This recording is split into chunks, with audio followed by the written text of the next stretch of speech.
Okay, thank you, Ari. So Ari had asked me to um, speak a little bit about coping with anxiety, coping, I guess, in general now during this coronavirus outbreak, or COVID-19, I guess is the official name. And we're living in uncertain and unprecedented times. I think it's pretty unsettling for most people, and that's okay. I mean, we can cope with uncertainty. That's going to be a lot of what I'm talking about tonight, and we can learn how to tolerate that. It's okay to feel how you feel, which we've talked about in a number of our groups, um, and so we're going to talk about practical things to do just a little bit. We'll start with a little bit about what anxiety is, and we'll move on to more practical kind of strategies. But the first thing to note is that everyone reacts differently to stress. People are in denial about what's going on. People are overly consumed and follow it, every step of the way, every second they're following. They're looking into, what happened, what's the latest, and so there's a range of how people react, and really spans the spectrum. It could change people's sleeping habits, sleeping too much, not sleeping a lot, not eating a lot, can cause health issues, substance use. It has a wide range of, effects on people. It could also, for population, for lone soldiers or for soldiers, it could also trigger old feelings or memories, feeling vulnerable, right? It's a very vulnerable time for many people. And so you could feel vulnerable, or you could feel not in control, which is how you might have felt, in the past, whether or not in the army, in war, or just in very, dangerous or just unsettling or scary time. So it can trigger these old feelings as well, which is all very normal. So let's start from the beginning. Anxiety is an adaptive response. Anxiety is actually a good thing. And people look at me like I'm crazy when I say that, when I meet with them, because anxiety is good because it's adaptive. We need it. If you didn't have any anxiety, then you wouldn't take this, seriously. You wouldn't look both ways before you cross the street. You wouldn't, study for an exam or get to work on time. Anxiety is good because it helps us. It's adaptive. Too much anxiety, though, is not good because it could be paralyzing. It could be debilitating.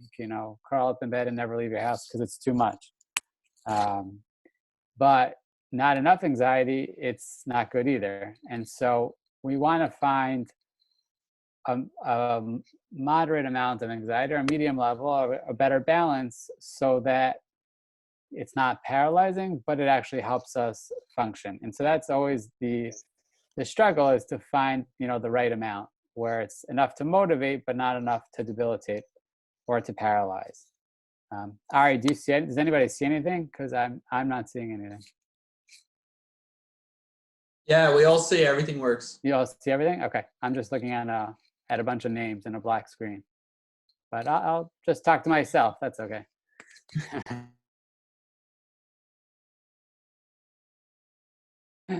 All good. Okay. Thanks, Avram. You took one for the team. So anxiety is all about uncertainty, and it's all future oriented, right?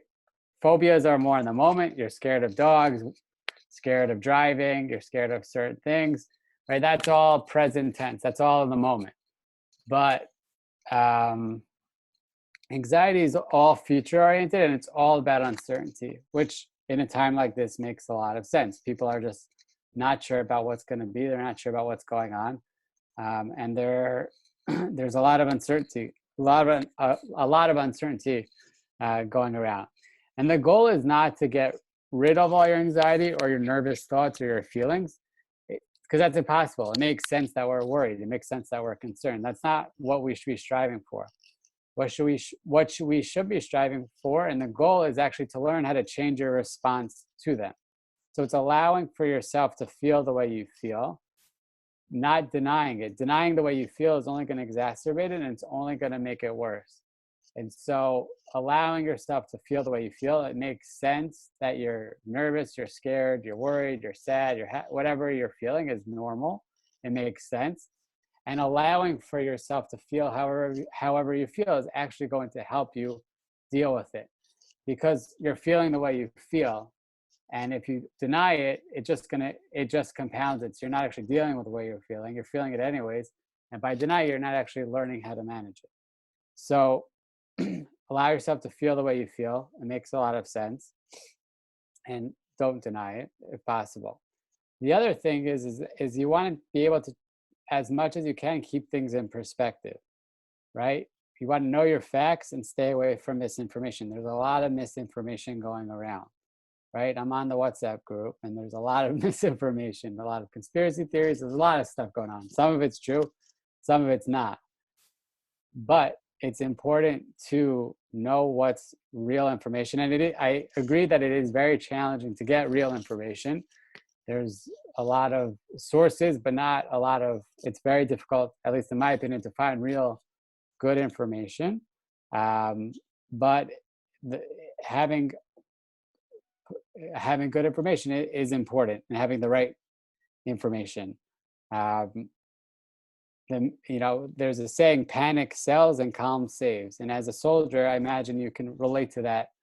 I imagine you can relate to that very well, because you know more than most populations that, and you've learned skills over time and you've practiced them to handle situations where you need to stay calm, right? If you panic, you're not thinking as well, you're not gonna react as well, and that can put you, or it could have put your partner or your unit's life in jeopardy. And so being able to stay as calm as possible, not panic, is very important. And it's challenging in these times, I agree with you. But to the best of your ability, that's an important piece of information. It's also important just to know some basic info about coronavirus. And so finding, the CDC or some good sources it can be helpful. And it's also difficult. Not only is media, there's a lot going on in terms of media, but it's also difficult because they're learning also kind of on the job about what is kind of going on, which can feel unsettling for people as well.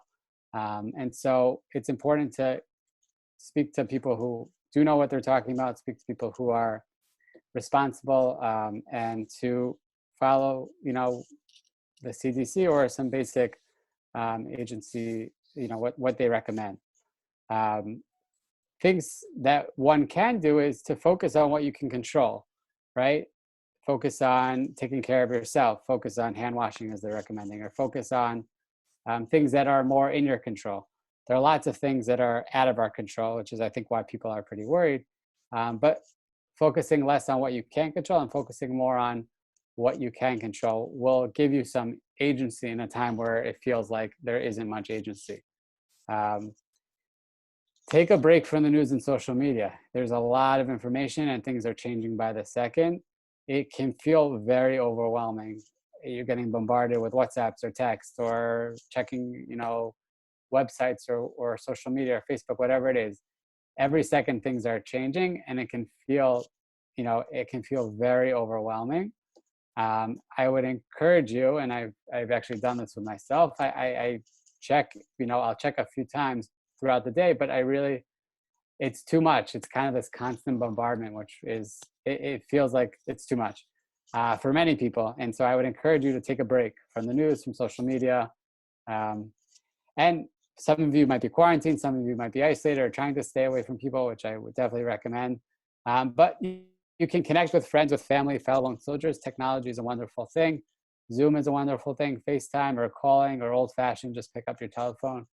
They still work, not for FaceTime. They still work just audio.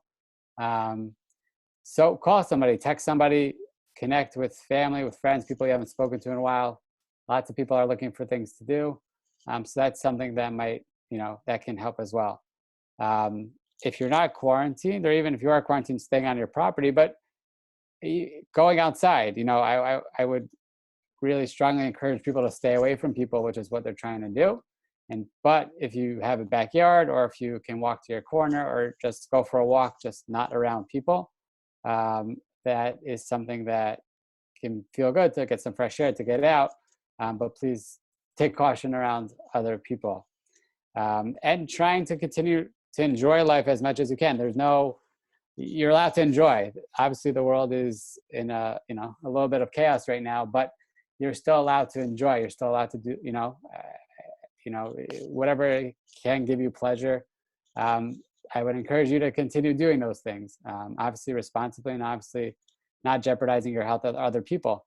But if you like, I guess they're not sports isn't on so much anymore, but watching old sports or video games or, whatever movies, doing the things that you enjoy is just to get a little bit of a break is very important as well. Many people find meditation or deep breathing or progressive muscle relaxation, all those things, can be very helpful to people.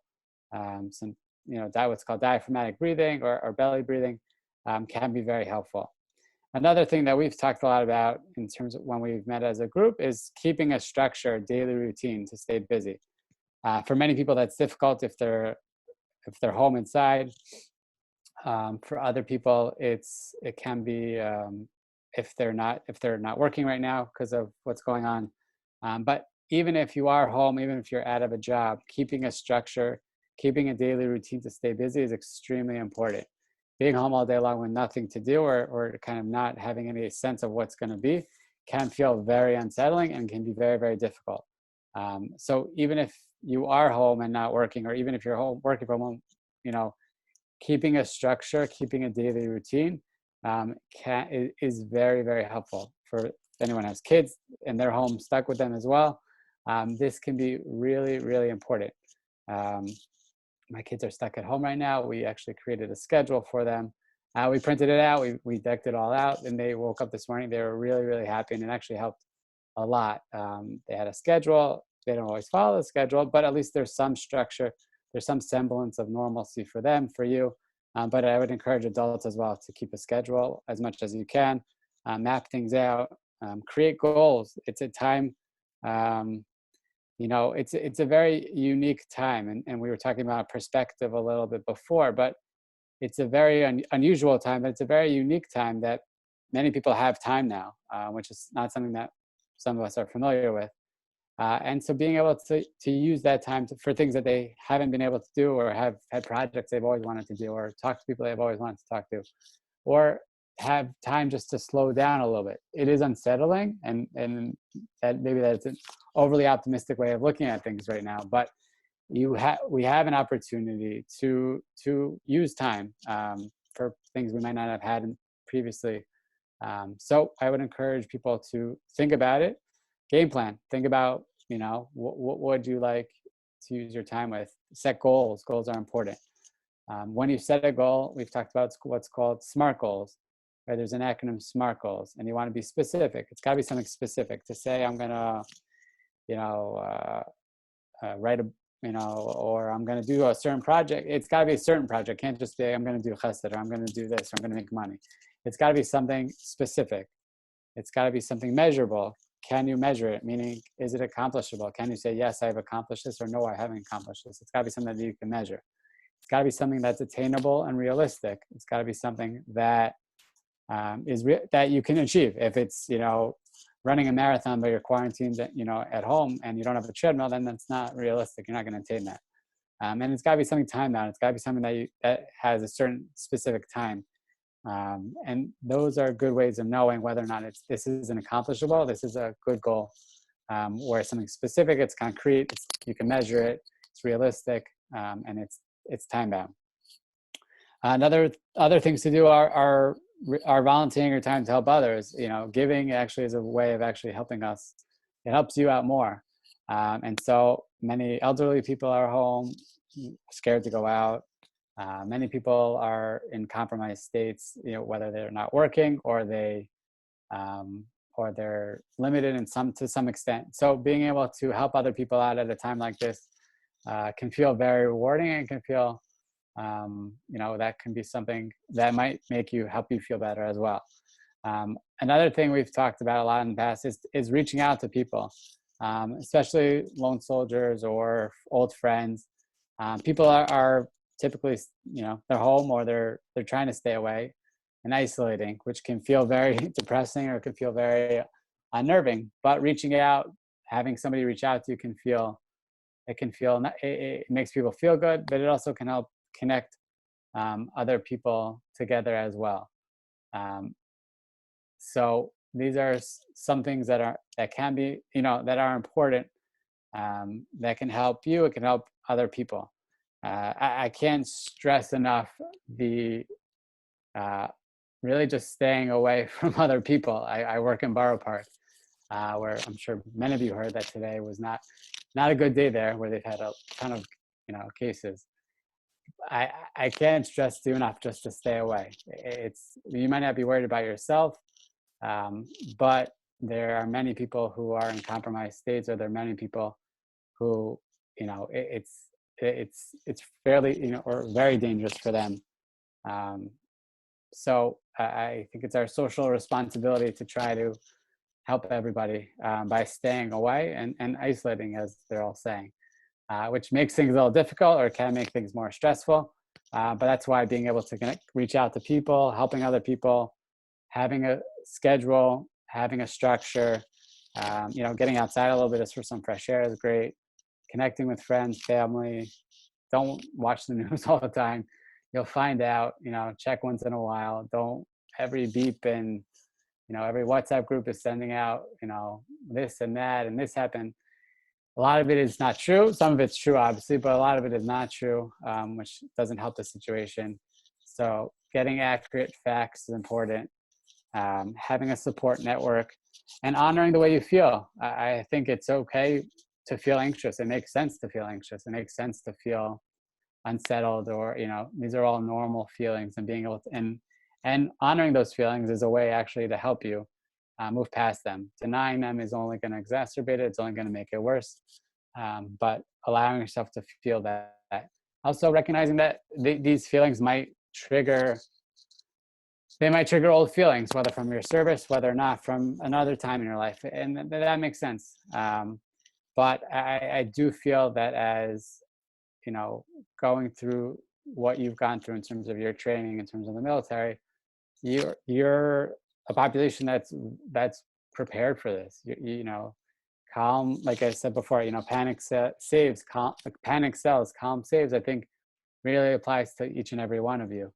And drawing on those skills that you've learned, that you've practiced, that you've kind of been through, I think in a time like this it puts you ahead of most people. And so remembering back, those things, I think can be very, very, very helpful.